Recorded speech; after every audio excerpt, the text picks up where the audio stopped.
you are very welcome to this new Employability World Tour webinar focusing on job search in Singapore. Thank you for joining for the first session of the new Employability World Tour edition for 23-24 year. This series of webinar is organized by EMLYON Alumni Department. Florian Lambert here is in charge of international coordination, and myself, Delphine Rome, in charge of alumni's career management. I will be today the webinar moderator, and Florian will take all your questions along the chat box and will be moderating a second part of the webinar dedicated to your Q&A session. This series of webinars is an opportunity to get to know the employment specificities in various countries and to meet EMLYON alumni and recruitment experts living and working in these countries. Our next destination will be Canada by the end of January. We warmly thank our speakers. They will share their expertise and knowledge of Singaporean job market with you. Now, just a quick note on the technical aspect of the webinar. Please stay on mute during the speaker's presentation. Keep your camera on. I don't know how many cameras we have now. And by the end of the webinar, Florian will invite you to ask your question personally and put your mic on. The session will be recorded so that we can be so that it can be shared by the students and other alumni who could not attend today. We will also be sharing the PowerPoint presentation. Before we start, I would like to invite you to scan this QR code and tell us about what you might be thinking, any idea you have about living and working in Singapore. So the only thing you have to do is just scan it, and you will have to just put, I would say, one word. And by the middle of the presentation, we will be discovering your answers in a word cloud. Before we start, could you all scan it? I will go on a short presentation about Singapore, which is a city-state in Southeast Asia, and it's known for urban planning, very efficient cultural diversity, and a dynamic economy. It offers a blend of traditional Asian heritage and modern innovation, and it's a global financial hub with a high standard of living and a gateway to Asia. Now, I will turn to our speakers who will introduce themselves. Emmanuel, if you could start, please. Put your mic on. Sorry. So welcome to everyone. I've been in Singapore since the end of 2012, or a bit more than 10 years.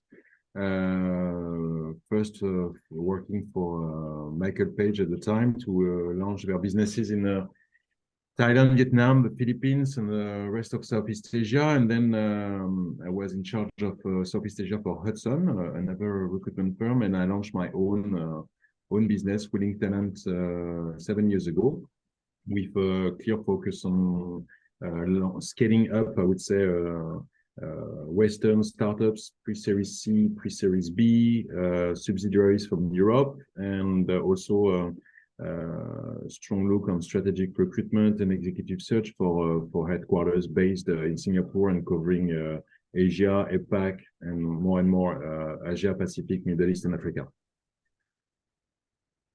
Thank you. Thank you, Emmanuel. Pleased to meet you. I now pass the floor to Tiffany Tang. Tiffany. Hi, everyone. Hi, my name is Tiffany. So I come to the Singapore for more than 2 years. So I went to the semester student at the EMLYON Business School for the global BBA program during my bachelor degree. So after that, I continued my master degree in the US. And after graduation, I started my first job in Michael Page. Yeah, so previously I did several internships at Shopee, TikTok, Tencent, and Kuaishou. it's both of the some several tech company in mainland China, and they want to expand their office in Singapore. So I help them to hire people, especially for the tech people, to have to relocate to Singapore. Yeah. So for my experience, I mostly cooperate with lots of internet and blockchain company and help them to expand their market in Singapore, especially for the Chinese client. Yeah. Thank you, Tiffany, for being part of the presentation. I'll now let Michel introduce himself. Michel, you're welcome to start. Good afternoon, wherever you are. My name is Michel Huguenin. I have a background in hospitality, lived in different countries, and did my MBA at EMLYON. And since 11 years this year, we have opened our regional office in Singapore. So I have a team and we work in the event industry, both in AV and in corporate events. So yes, this is a bit of my background, and continue to grow with operations in Switzerland, France, Africa, and Singapore and China. Thank you, Michel. For our next part, we will get to know more about the alumni network with you, Michel and Emmanuel. Can you tell us more about it? Michel or Emmanuel, if you want to say a few words about the community. Sure. There's a good community of EMLYON alumni in Singapore. Over we think there's 120 to 140 alumni with a very diverse sociology. In fact, there's some people who have been in Singapore for 25 over years, did their VIE or CSNE at the time and never left. And then there's also a lot of people who just been graduated lately and willing to start their career in Asia and starting by Singapore. So we meet, I would say, once a quarter for networking events or specific project or theme. The next event will be on the 7th of December for the Worldwide Alumni Day. And Michel is helping us a lot on the alumni network, as well as two other people. So feel free to join us or to link with us. We have a group on LinkedIn and a WhatsApp group, and so it's quite easy to connect and to discuss any subject. Exactly. Thank you, Emmanuel. I think we really try to create an interactive group. Also, just today, someone looking for a job posted in the group and got some help and private, advice. So I think this is how we should support each other, and this is what we try to animate. Thank you, Emmanuel and Michel. I would love to join you in Singapore, but unfortunately, I will stay in Lyon. Anyway, we will go to the next slide, which deals with employment situation and industries and employment trends in Singapore. We are delving into the job market information, starting with some common stereotypes, and I hope some of you shared your ideas. So it's still time to give us your preconceived idea, cliché you have about Singapore and share on this slide. So you can use, once again, the QR code. So you're welcome to go on. I hope it works. So it seems to be an expensive country. Weather conditions are bad. Modern, international, quality of life, yes. Dynamic.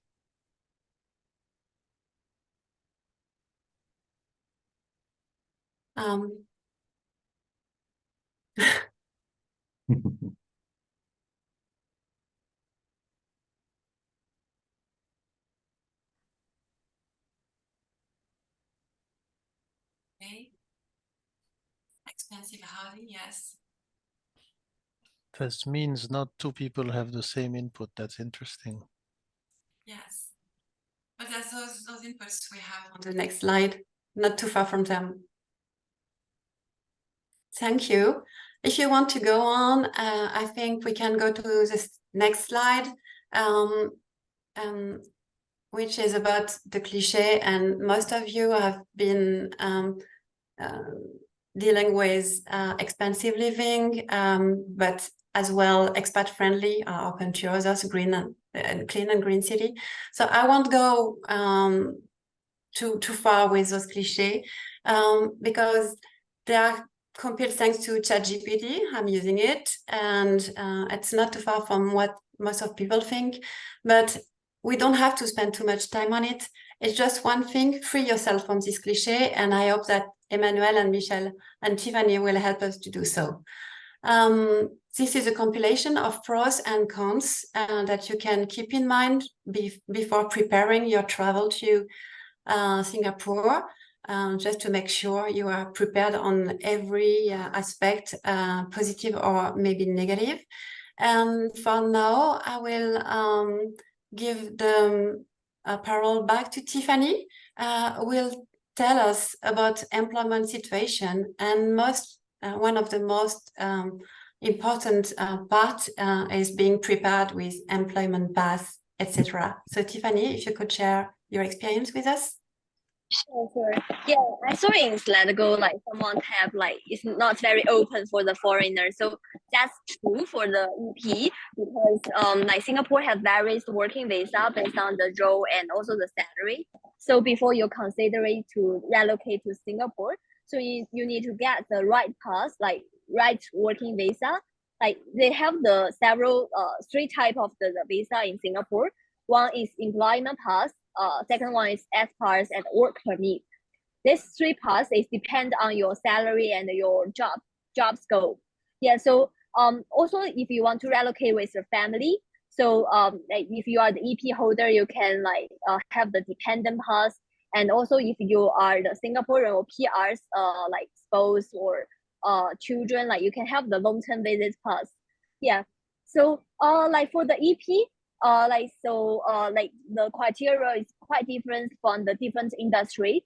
So for the financial industry, like they have the at least the 5,000 Singapore dollar is your salary minimum to apply this visa. And for the some like other than the financial is 5,500, and other than the financial one is 5,000.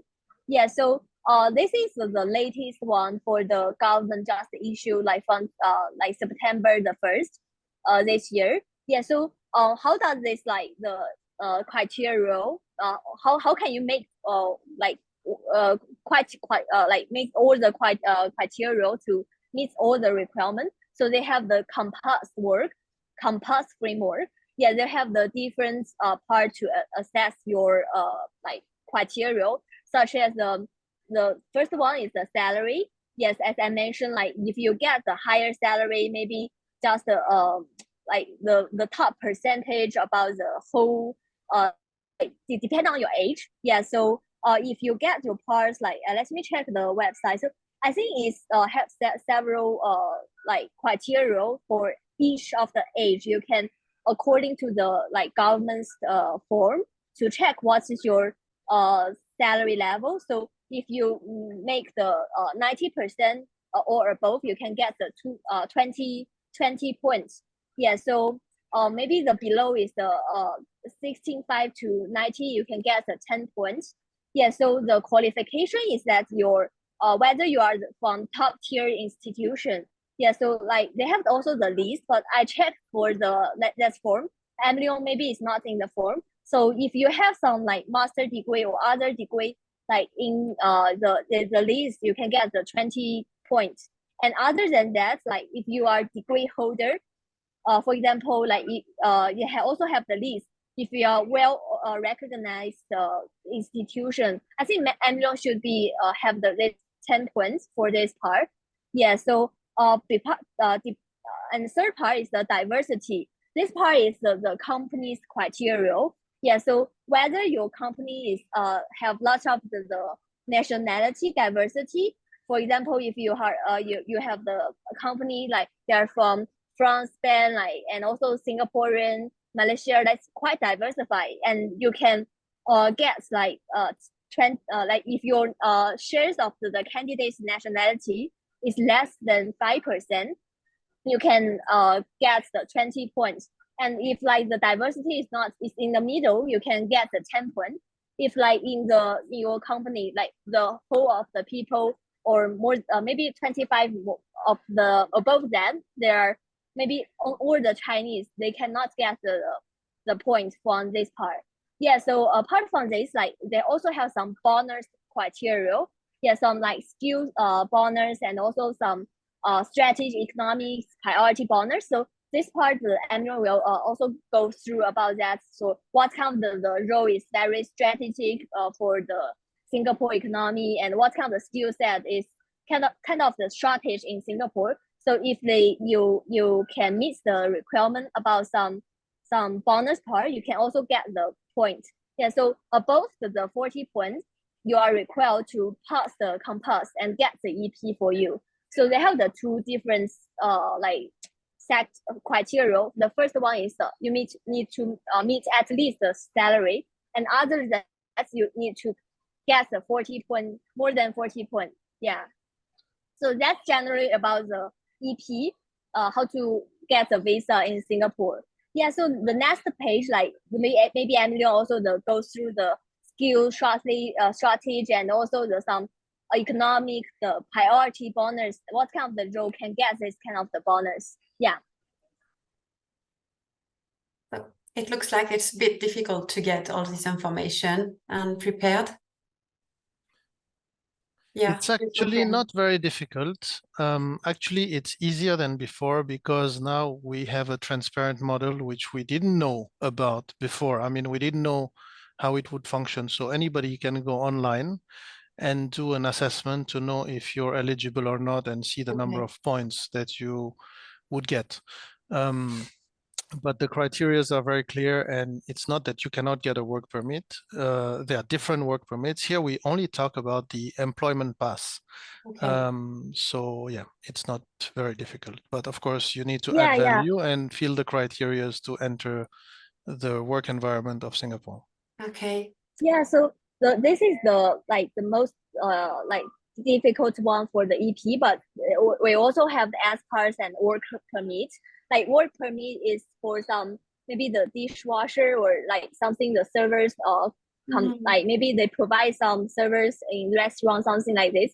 And the S cards, like they have some open to some like the designer or some like maybe some product manager also will get this part, or some like school background is not very top and maybe get the S parts, and also they cannot meet the salary level, also maybe can get the S part. So like I think the working visa in Singapore is very depend on the like some your education background and also your work experience and your age. So it's I think not very hard to get the working visa. It depends on which kind of the working visa you are applying for. Yeah. Thank you, Tiffany, and thank you, Michelle, for the clarification. Emmanuel, now can you maybe tell us more about the job market with your recruitment background? Yes, sure. Just to add two things on the employment pass, because I think it was one of the questions, and some people in the chat as well, saying, okay, if I don't have a diploma, how does it work, and so on. Singapore is very pragmatic. So here is a shortage occupation list. What it means is that the Economic Development Board of Singapore is every year will review this list of what are the 5, 6, 7 sector of activity where Singapore is lacking skills and competencies in terms of workforce. And so for all those people working in agri-tech, financial services, green economy, healthcare, IT, tech, maritime, you got like almost 20 points granted. So it means half of the points needed to have an employment pass are already given just because you are one of these roles in a specific strategic area that Singapore is looking for. So that's one way. The second thing I wanted to add on the EP is that Michel mentioned the self-assessment tool. You can do it from anywhere. It takes like 10 minutes. You put your credentials. You make sure to find your school. So if EMLYON, I know it's there somewhere, but you have to find the right school, because if your school is not listed, then it starts to be troublesome. Then you have also 300 VIE or BSNI.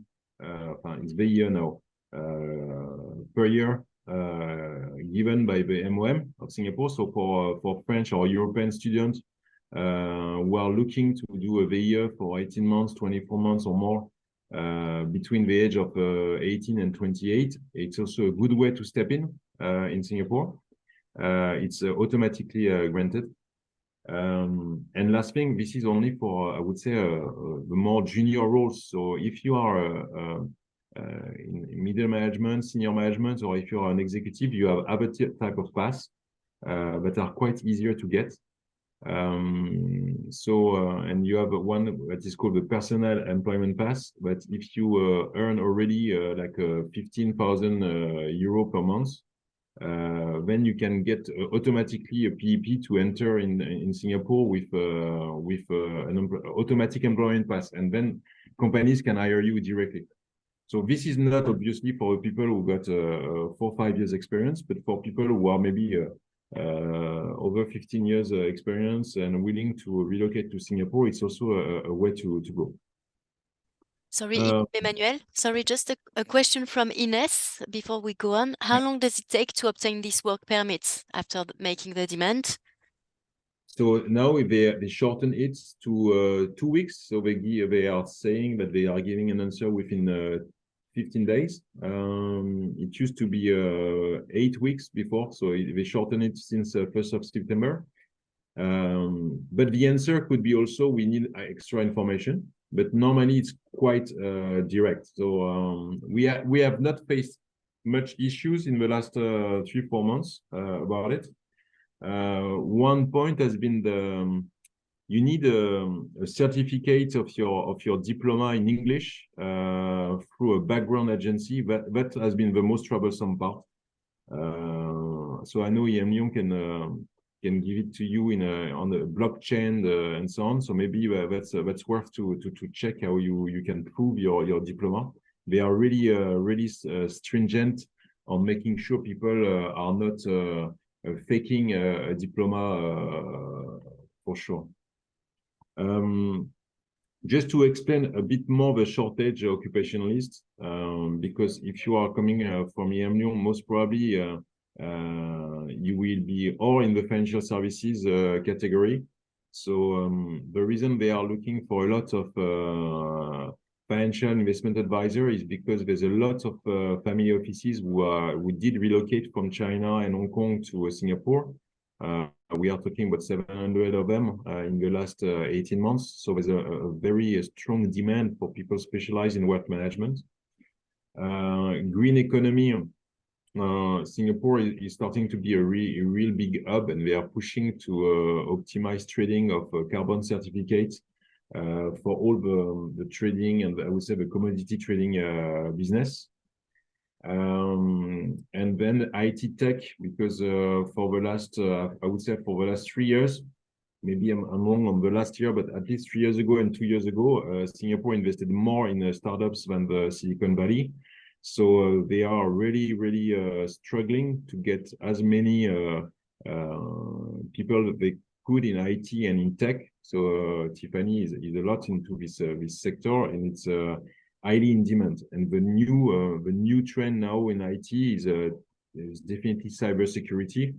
I don't know if you know it, but Interpol, who used to be in equity for the R&D on IT and security, has been transferred to Singapore like maybe 6 years ago.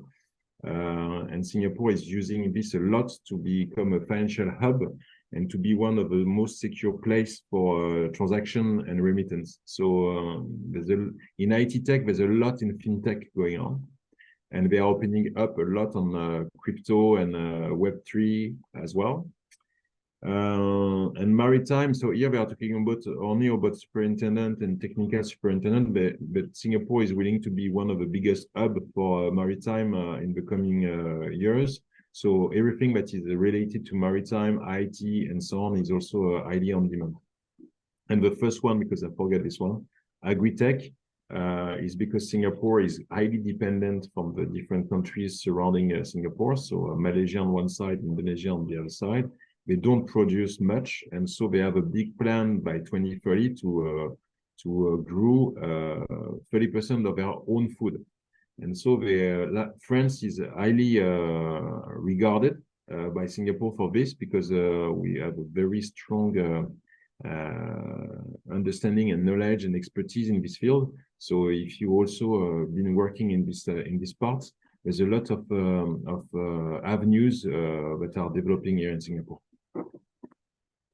Thank you. Thank you, Emmanuel and Tiffany, for your insights about those aspects about job market or the job market in Singapore. We are also curious to know maybe more about your personal experiences, and maybe we can start with Michel, if you're okay. I'm very okay. Thank you. So, of course, there's different cultures, there's different requirements, there are constraints if you're a foreigner and want to come to Singapore. So you need to add value to the company, of course. Huh? And I would say that you need to prepare, if you want to go for an interview, prepare the market, understand the companies, understand the differences between what they do in Europe and what they do in the region, and try to really flag and show them that you are very well aware. All what I will tell you is super obvious, but yet by experience you don't always see that. You need to understand the functioning mode of Singapore and the region. How does everything work? We saw a few comments in the word cloud, and most are correct, but you need to put them in perspective, because if life was so expensive, no one would be there. So you need to put several things in perspective and understand where you can push and where you can push less. But for example, housing is extremely expensive, but you can also very much choose your standards of living in terms of eat and grocery and travel and whatnot, and your taxes are extremely low. So these are things that balance out globally that you need to investigate and do your homework. The country is very much multicultural oriented, and this is why if a company hires 80% of, let's say, French, they will have a hard time to give you a work permit. So these are elements that Singapore looks at. So again, try to identify the environment that gives you more chances and where you add more value. And yes, there are rules and regulations in the country, but to be honest, if you are respectful and live normally, you will be more than fine in a very secure environment on the other hand. So it's a pros and cons aspect. There's lots of international aspects. You will meet lots of different people from different backgrounds that you can really exchange with very easily at any Chamber of Commerce or whichever kind of networking event. Take these opportunities, because you might be able to build a network that you cannot build in your home country. This is definitely very different when you're an expat than when you are in your home grounds. As I said, the Chambers of Commerce, and in this case, the French, but you have almost all the countries like Americans, French, Canadians, Nordics, whichever country you come from, you can join a chamber. And they, since a couple of years, have chapters for young professionals at special conditions. So go interact, meet people, build your network, because your network will be your network for the future.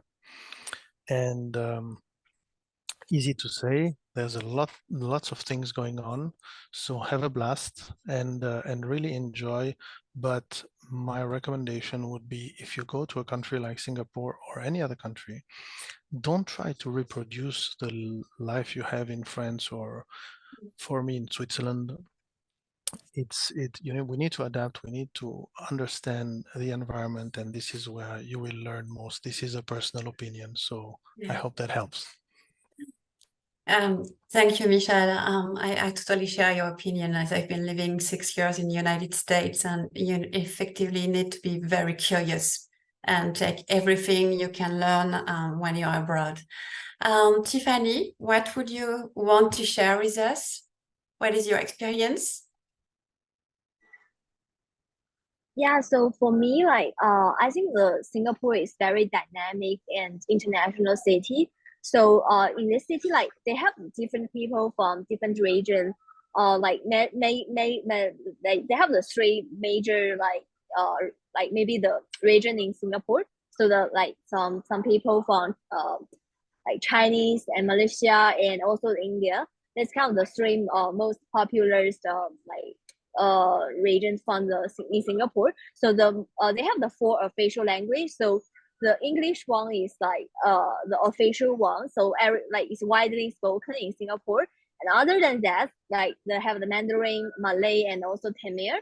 Yeah. So during the school, like the children, like maybe they are taking some primary school, they need to choose the English is the primary language, like they mostly choose. And other than that, you need to choose the second language, like from other 3 language. Yeah, so that is kind of the something like is very popular in Singapore. So like English is very, like if you want to relocate to Singapore, I think the most of the interview language will be English.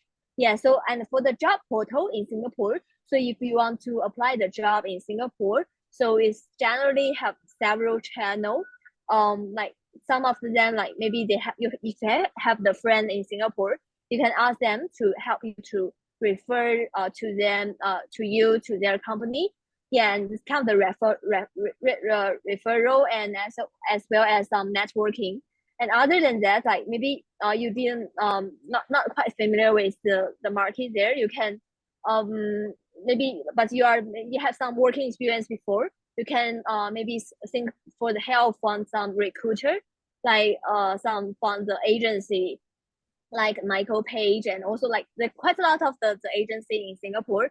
You can think for the help from the recruiter here. They will help you to find the role like this most suitable for you, and keep you updated about the whole interview process. So that is very efficient and also helpful. And for the other like part, maybe you can search for some job portal in Singapore, just apply it. Yeah, so you can apply quite a lot of the role, like maybe from LinkedIn. That is very popular channel we use in Singapore. Yeah, and also the job street and Monster. That's kind of the role like this quite diversified. So and lots of the also recruiter will use this channel. And for the micro future, like this part is only for the Singaporean or PR. Yeah, so if you have some like you already have some visa, or you have from like maybe the family here, yeah, maybe you can like ask for the help, like what kind of the role is listing in this micro future, and you can approach to them. And for the Glean, Job Central, ST Job, and Fast Job, that is some like other channel like also used in Singapore. Yeah, so I think just apply, like maybe you but like the reply rates depend on your, or like whether it's very suitable for you or what company really needs. Yeah, so generally maybe you send 100 profile, you maybe just 10 or less than 10 can be shortlisted. So just apply as much as possible, as like you think you are quite interesting, or you think the role is suitable for you. Yeah, and pending for the feedback. And if you want to faster the process from LinkedIn, you can just ask the recruiter like who recruit the role, and direct the message them, and to faster the process and to do more about the internal referral. Like maybe you can reach out to any of the employee in LinkedIn and let them to help you with referral if you are very keen and you suit the role is perfect match for you. Yeah, and for some certificate, because Singapore, lots of the role will require the qualification certificate, such as me, like because I'm a tech recruiter in the headhunter recruitment agency, so I need to get my CEI license. And also, like if you want to apply some like financial institution, they do have some certificate you need to apply and to get it before you're on board. Yeah, so you can check online what kind of the certificate they need, and you can get prepared for it. Yeah. So maybe that's some experience I got when I applied the job. Yeah. So and also when I do the recruitment for past years, and I often use this kind of channel to find the candidate. Yeah. So if you are looking for the job, and especially for the tech part, you can feel free to reach out to me, and I can help you to arrange a call to let you know about your let me know more about your career plan, and I can help you to find the role in Singapore that is suitable for you. Yeah, if you are not very tech engineering side, Michael Page will also have other team like finance, business, logistic, operation, and also the marketing. We have different team that can help you to find the job in Singapore. Yeah, so feel free to reach out to me, and we can keep in touch. And if you want to relocate, you can let me know. Yeah. Thank you, Tiffany. Thank you. Thank you for sharing your experience, and as well being very helpful for the people listening to us today. What would you like to share, Emmanuel, about your personal experience? Put your micro. Thank you. Yes. No, I would say based on the last 10 years, what I've seen is that it takes 6 months to find a job here. You have always counter examples. You have people who find it in 2 weeks, and because they find the right people, the right person, the right network, and so on. But it takes some time to analyze, do your first interviews, understand what they are looking for, understand how they read people, how is it in between the lines, and so on. I would say also in terms of strategy of finding a job, most people found through network. Okay, the truth is that you got 2/3 of your chance is to find a job thanks to people you already know, and they know someone in Singapore looking for a job. So there's a lot of ongoing in terms of referrals. If you are French, you are lucky because there's at least 15,000 French in Singapore. If you are Swiss, it's more like 2,500. Michelle, tell me if I'm wrong. But it means it's a little city in the city for French community. I know people who have not spoken English for a while because there's a village and a lot of places who are speaking French, and people are having rosé at night and so on, and exactly doing the contrary of Michelle. So they are living France in Singapore. But it works because the people here tends to help each other a lot, and so they are not talking about EMLYON alumni or whatever. They are talking about French Grandes Écoles alumni. So whether you are from one business school or one engineering school or whatever, doors will be open to discuss, to help, to support, and to give advice. The third point is. And I've seen it on the word cloud. I think Singapore is not a good entry for Asia when you start or when you're looking for your first job. And the reason being is that Singapore is not a market. Singapore is very small. It's like 6 million people. No business are coming to Singapore to expand their business footprint in Asia. So just on Singapore. So Singapore is a hub where it's easy to make business, is highly regulated, is very safe. Your data is secured. You have a lot of you can protect your IP, and you can pay low tax on offshoring and so on. So it's a hub for headquarters. So when you start as a first job, it's not easy to find here because they are looking for experienced people. They are looking for experienced regional managers, regional people who can really look at different markets, different teams, different places, and deliver on those.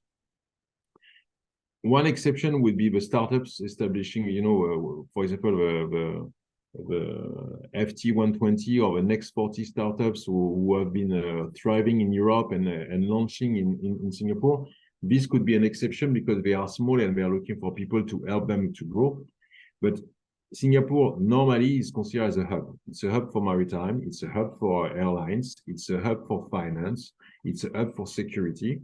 And so if it's your first experience, sometimes it's really good to look also at the country around, to have your first experience and do 2 years in Vietnam, 2 years in Indonesia, or 1 year in the Philippines and so on, because you will come back to Singapore with a local country experience that will be much more valued than coming to Singapore for a headquarter job. The fourth point, it might be obvious, but no one is waiting for you in Singapore. Okay, so how can you make a difference? How can you ensure that they are looking at your profile, at your CV, they are giving you a feedback on your application? Is also to Agenize maybe a bit your profile, your CV as much as you can. So if you have worked with companies who had footprints in Asia, if you have dealt with suppliers from China or from anywhere in Asia, if you have worked on transversal projects inclusive of Asia and so on, make sure it's stated in your CV, because I've seen a lot of people who are not mentioning it. You had to come here or in Taiwan or in China or wherever in Asia for 2 or 3 days because you were launching a new project. Where just mention it, because you need to create a bit of grip there and to make a bit of a difference. The living costs, there's a huge difference between you being single or in couple and you having kids. And it's a massive difference because as long as you are single or just in couple, you will live very well in Singapore. There's no issues. You will have a salary that meets your spendables, and you can explore the Southeast Asia and Asia and having a good life. The day you start to have kids, that's where it's very complex, because you must go to international schools. So you have international schools fee that apply from age 1 onwards. You might need a car. When you travel, it's for you. You will need a helper to support the fact that the two are working. And so your spendable is massively impacted with kids. So just keep this in mind, because it's not the same calculation. And I will finish with one thing. I think is an extremely good book. I hope some of you already read it. It's called The Cultural Map.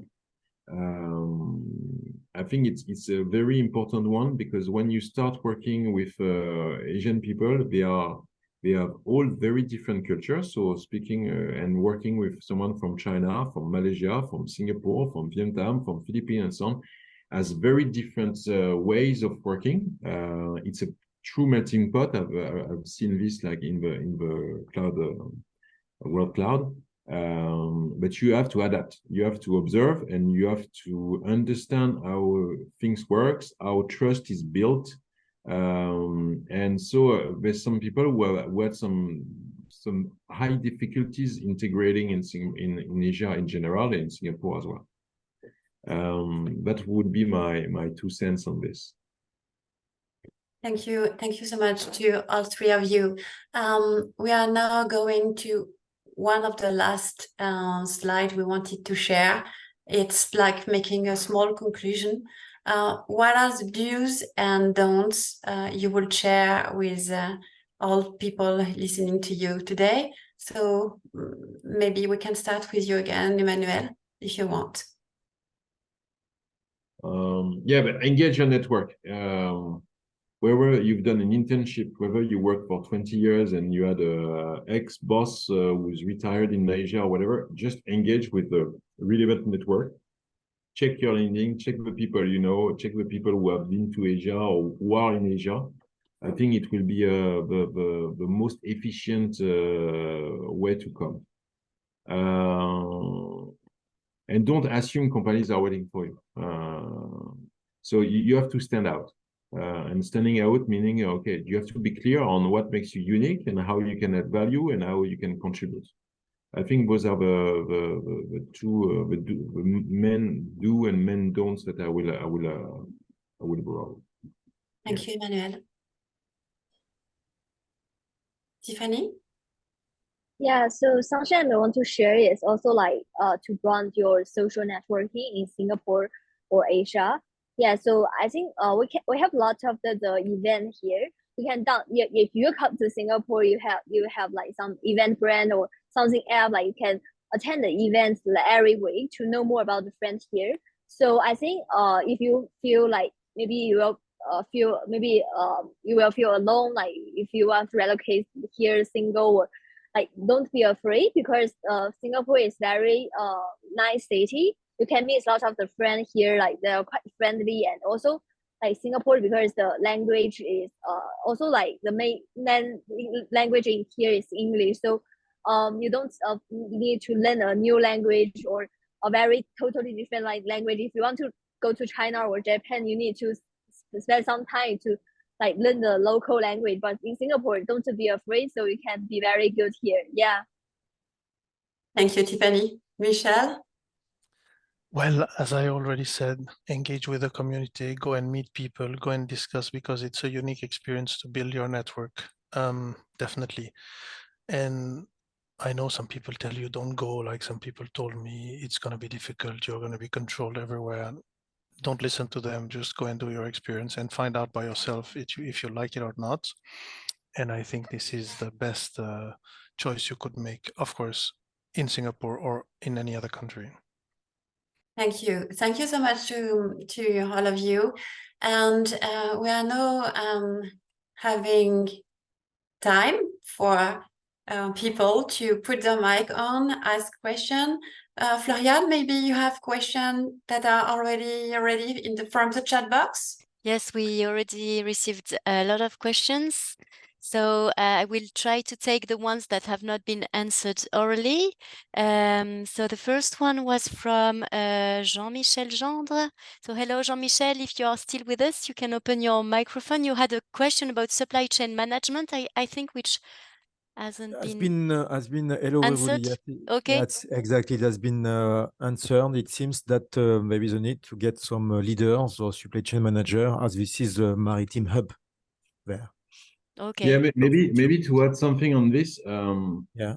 When we speak with a large organization here, they are mainly the kind of skills they are lacking and they have difficulty finding in Asia is about planification. Finding people to do, to execute, and to make things, it's they find quite easily. But some people to start thinking strategy, planification for the next 3-5 years. That's where they have a lot of they are struggling quite a fair bit on this. So being a hub, anything linked to supply chain, integrated distribution, there's some needs for many companies. Yeah, this is more where I would like to look for a job in this kind of direction. So it's more strategic supply chain management. I think, if I may add, we need to understand also the process of the local Singaporean education system, that is very strict mathematic numbers process. So execution is pretty easy. In my industry, it's creativity that we lack. So different skills are better in different countries. So, but the education system helps us to understand, I think. Okay, thank you. Thank you. We had another question from Akim. Akim, if you're still with us, you had a question, I think, about management and strategic management. Yes. So if I may ask it directly. So This morning I read something on Financial Times where it's saying in London there are layoffs from Deloitte about junior consultants in strategic management. So I don't know if this trend is globalized, but I'm willing to know if in Singapore, how the market in consulting strategy is doing, and if you have any insight on the future on this field. I can answer this question. Consultancy for the last since the beginning of the year is struggling big time. So I think it's a global issue. The consultancy business, whether it's a strategic management consultancy or even digital transformation consultancy and so on, many people have been on the bench, as they call this, so they don't have missions to pay the consultants, and so they are letting people go.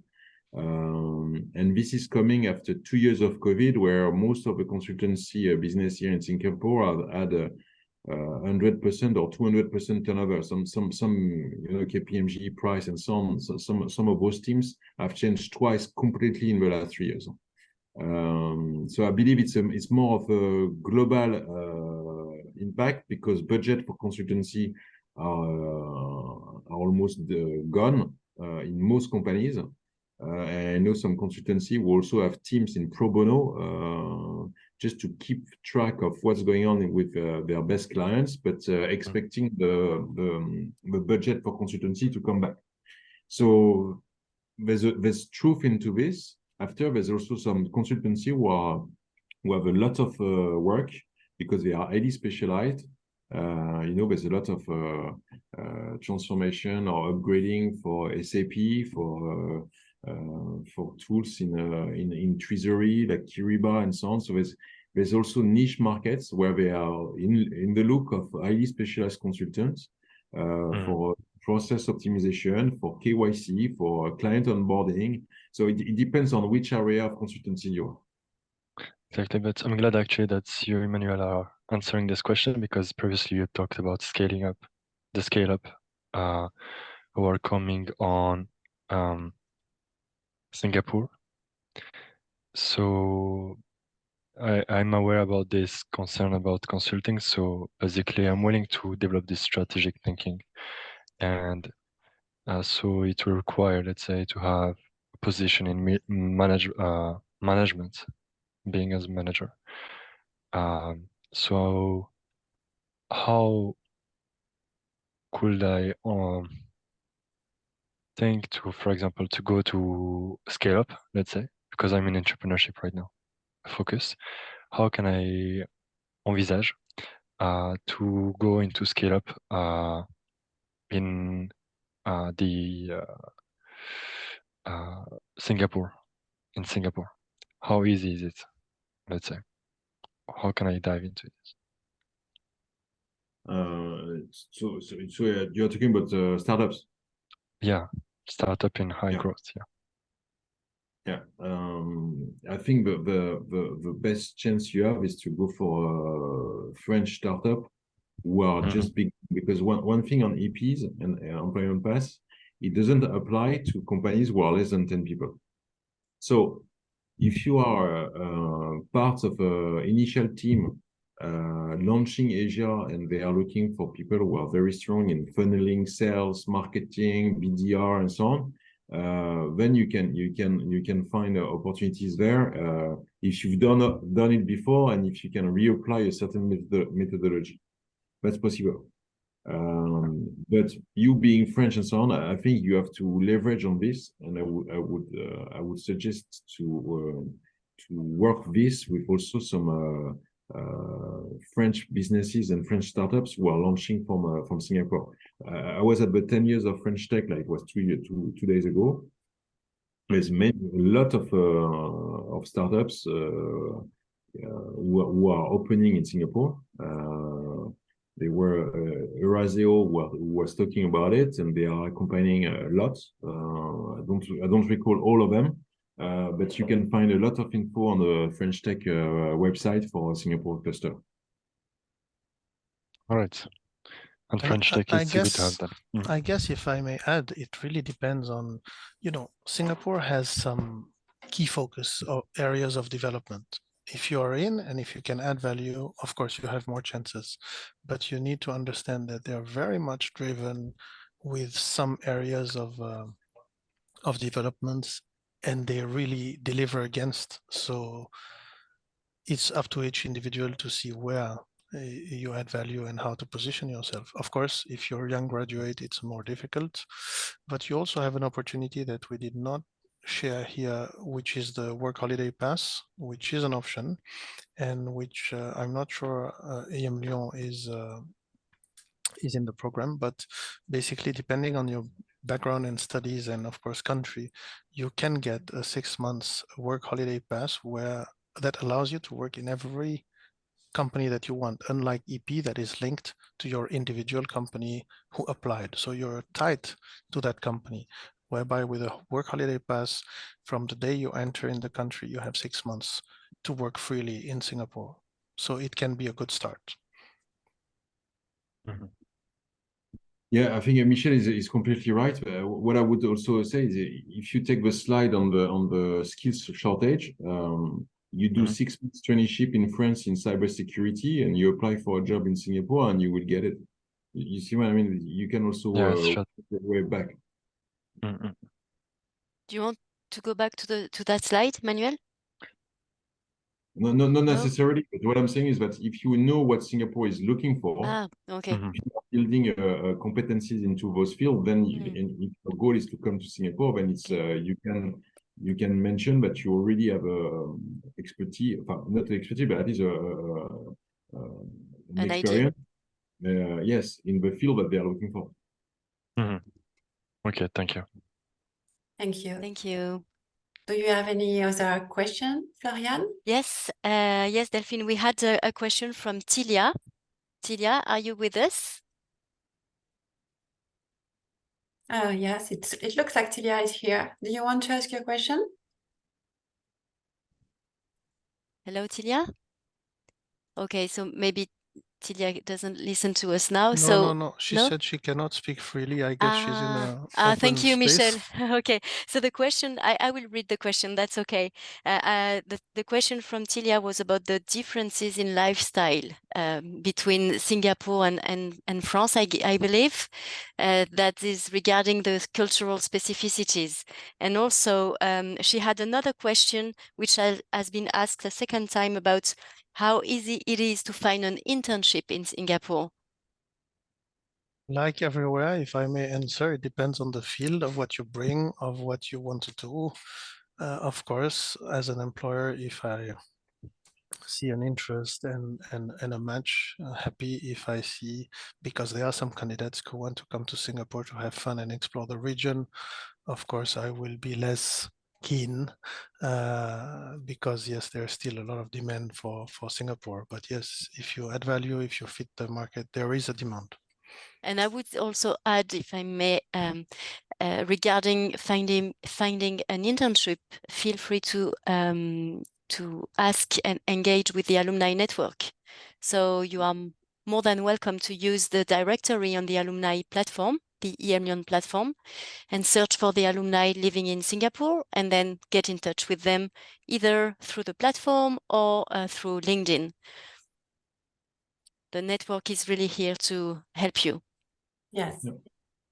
And if I may add, if you come on holidays or if you pass around Singapore, try and check which event is around from the chambers, from schools, from embassies, from whatever.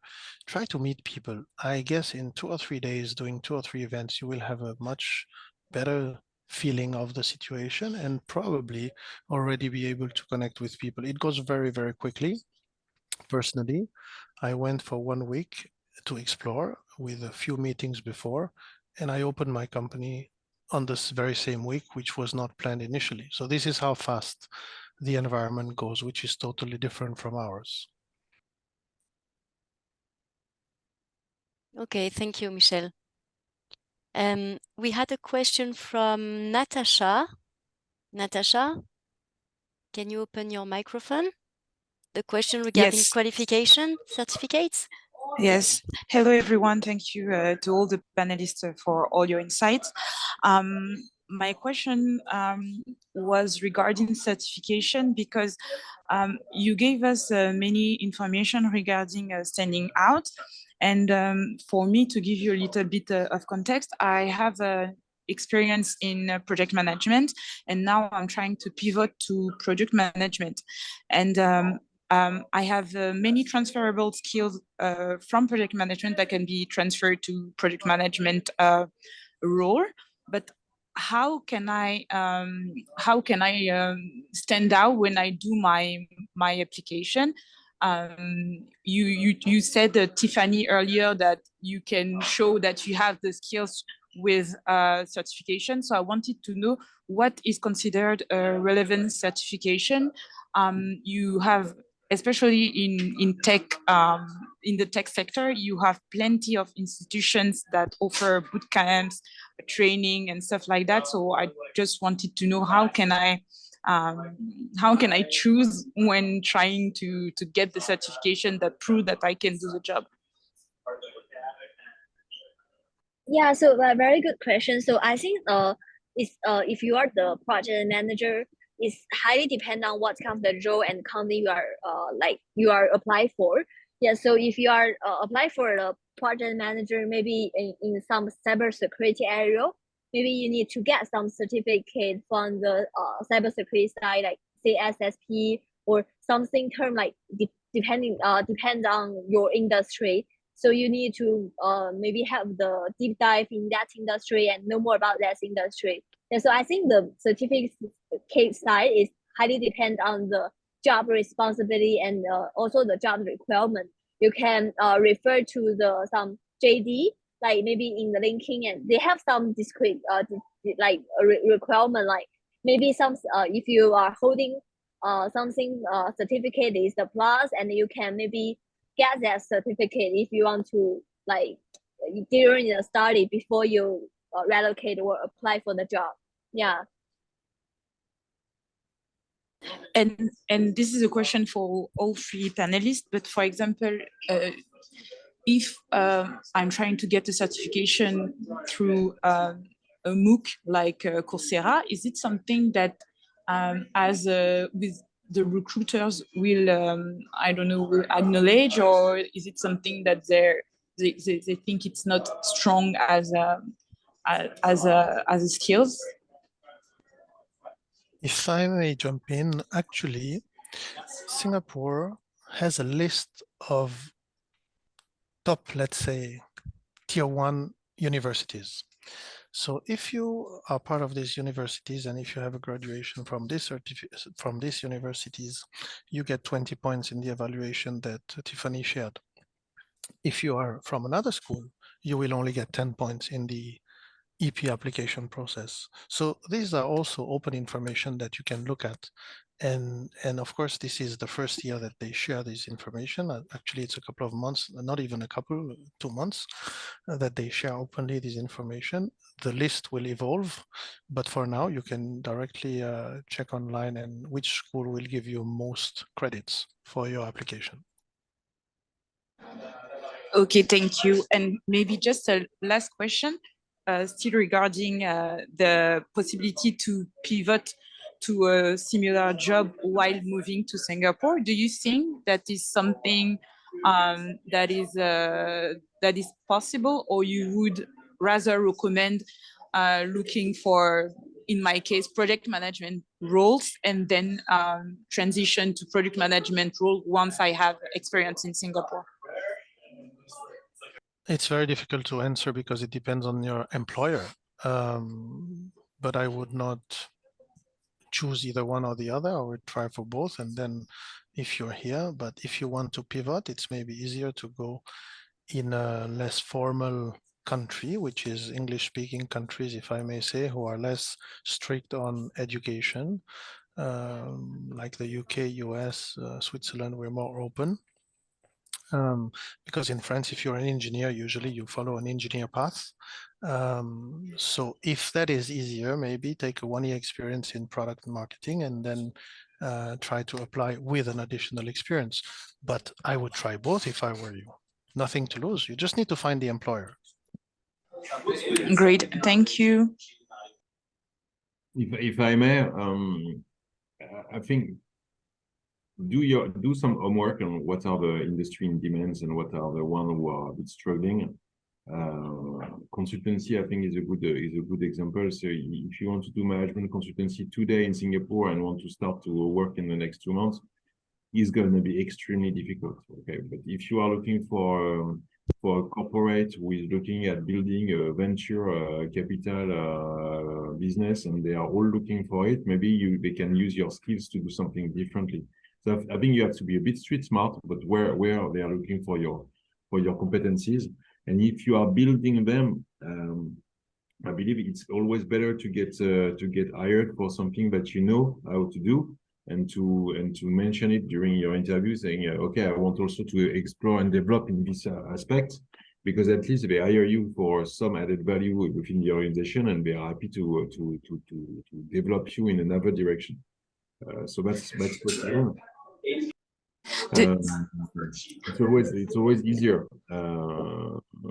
and just to add, but there's business who are thriving, and businesses who are in difficulty nowadays in Singapore. So the one in difficulty, they will not take any risk, and they will hire people only if they can be match exactly what they need.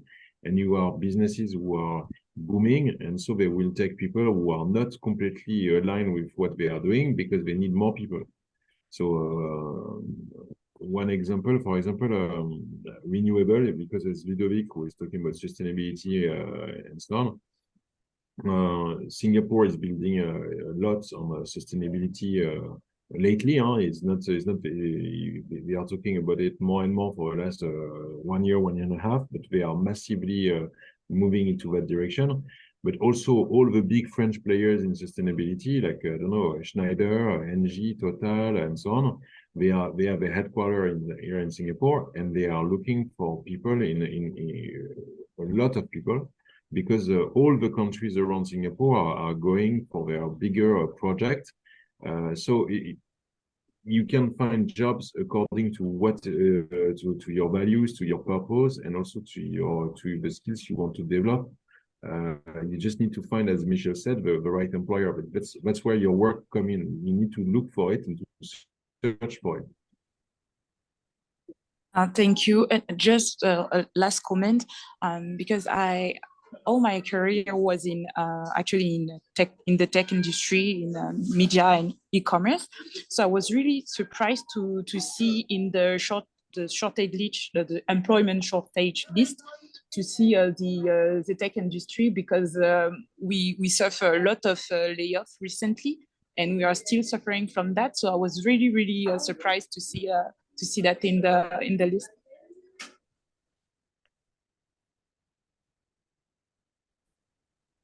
Yes, but all the winter tech in Singapore has been mainly they lay off a lot of people in data analytics and talent acquisition. If you look at details on the people that have been laid off, but they are still looking for people specialized in cyber security, architects, DevOps, and so on. So it depends what you do in tech. All right, thank you. Thank you. The market is becoming extremely specific. Yeah. Thank you. Thank you, Emmanuel, and Michel and Tiffany for answering to Natasha. We have a question from Ludovic about CSR. I think, Emmanuel, you just said a few words about it. Ludovic, does it answer your questions, or do you want to ask more about it? No, I was just writing my thanks to Emmanuel for answering this question. I just wanted to share that I was in Singapore 30 years ago, spent 2 years there, and I have a very great memory of this time. I remember that time that Singapore was looking at Europe as an old continent already, and now the old continent is a bit ahead of the rest of the world expertise. Just wanted to understand how they stand on these subjects. Emmanuel gave the answer. Maybe some more details, Emmanuel, if you may do so. about their need in terms of coaching in this field, not only taking a role in the business as a CSR officer, for example, but also for coaching and companies in their transformation in this field? Or is it the same as for consultancy? Yeah, but I think Singapore is we like each time we meet a minister, he's always talking about sustainability. I think China has demonstrated that you can act rapidly and quickly. I understood last week that 76% of the new car registration in Shanghai were electric. Singapore is following. They want to have a 100% electric car in 2030. So they are pushing for one of the biggest projects here in renewable energy with a mix of wind and solar and a lot of things. So they want to play their part, and even if they say they want to reduce everything by 2050, and most probably they want to show that they can do it in a very short term. However, they are highly dependent on a lot of things. They have no space, so it's a big question mark on how to make this work. So they are I would say using a lot of consultants, so the Accentures, the Bain, and so on, to crack this and to see how they can optimize. So I see this more from coming from a consultancy part, and then I would say the big players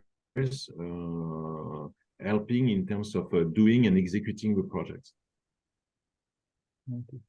And they are building a few Singaporean champions as well. Okay, now they have one in trading, in carbon trading, but they are pushing, and they want it's called Pavilion Energy, and they are booming. They are making some joint ventures between companies like Semcorp and Kepe and so on, to really have like their own major in sustainability, clean energy, decarbonization. There's a lot of startups as well who got headquartered in Singapore doing green hydrogen and so on. But most of those projects are not in Singapore. They are established here, but they need to do the project somewhere else because there's no space. Thank you, Nadia. Thank you. I think Jean-Michel, you had another question about senior manager position. Yeah, thank you. Yes, I would like to know exactly how it is the market for people having 50, I would say, like me, and moving again for new positions, more a senior management position. How it works in Singapore? How is the market? Basically, honestly, there is some opportunities or more related to juniors.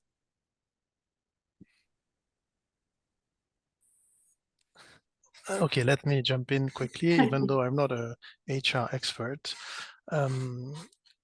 I think there's opportunity for everyone, again, as long as you bring added value to the company. The challenge is that, as the procedure showed on the EP application, yes, your background, your education counts, but the older you get, the higher your salary grid goes with the EP. So you need to align all these things. So if you're senior, your salary requirement for the EP application will be higher than a junior. So whether it's good or bad, I don't know. That's the way the procedure works.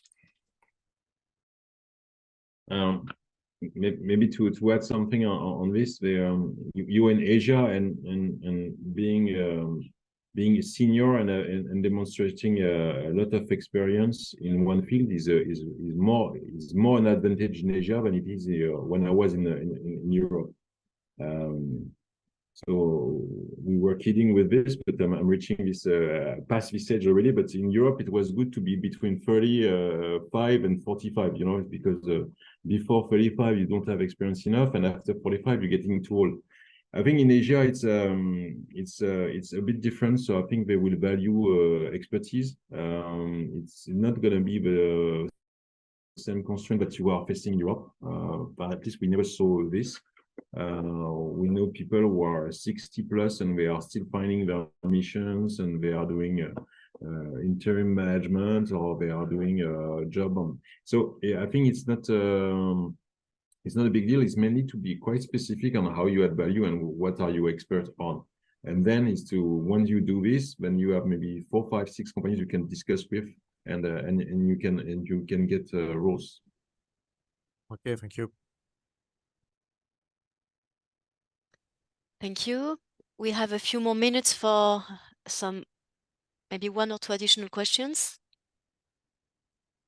Does anyone want to ask any last question?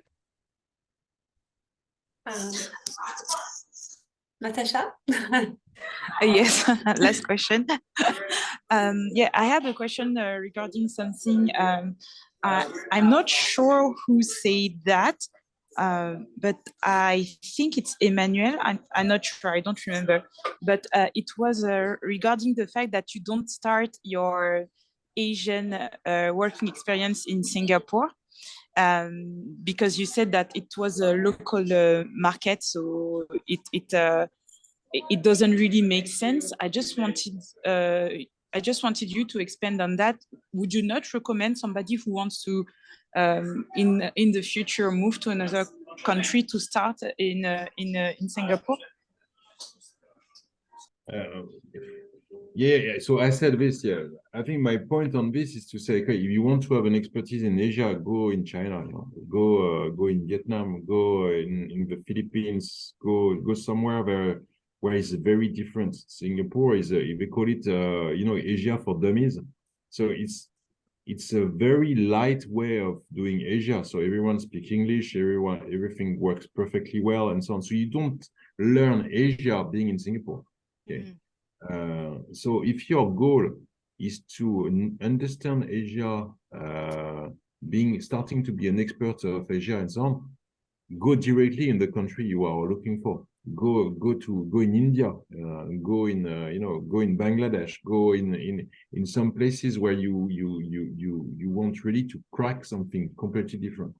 Singapore is a hub, so you will go in a company and it will not make big difference. Working in LVMH in Paris or working in LVMH in Singapore, roughly it will be the same. You've got the same process, same way of looking at KPIs, same way of looking at businesses and so on.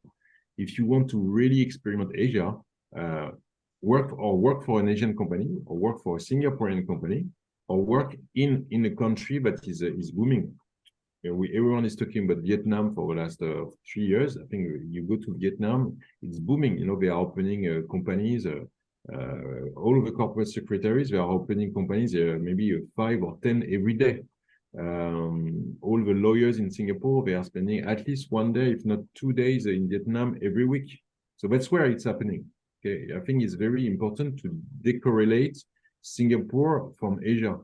I think Singapore is a hub where you have a lot of headquarters, and those headquarters, they are responsible for Asia Pacific, Middle East, Africa, and more for global responsibility. So it's not exactly the same roles as being a marketing, direct channels marketing person in Thailand, where you're gonna really learn what is it to be in a specific market in Asia, what are the differences and so on, and that will be valued by the headquarters after 2 or 3 years. But that's the point I wanted to make. And we have yeah. No, I understand more clearly now. Thank you. Thank you, Emmanuel. Yes, thank you. I think we're ready for the conclusion words. Delphine? So I wouldn't say thank you to all of our speakers today for being there and sharing with alumni and with students as well. I really like those moments when we can share between generations. And I just wanted to add a few things at the end of the presentation, and we didn't want to go through all the presentation, but you've got all available resources from alumni, from the Career Center for the students. So we've put some links where you can find, again, information you may know or you may not know. Though I can just go quickly through those. So the website suggested here as the one who's, that was suggested by Emmanuel, Tiffany, and Michelle. Then you will find resources on the alumni websites, Workmaze and Going Global, that helps preparing and find international recruitment guidelines. And you will find a new website, which is very, very new, because we had an information only yesterday, which is a lifelong learning site where you can find all information about how to prepare your training, how to prepare your internship, or even information about countries and industries. You'll find as well the next employment webinars, as I said, from Career Center, Career Booster, and all information about international events like the Worldwide Alumni Day we spoke about, and all any workshops. So all this information are just for you, and you will find the information on our website, on the alumni website, very soon. I would say in about a week, and you will find everything.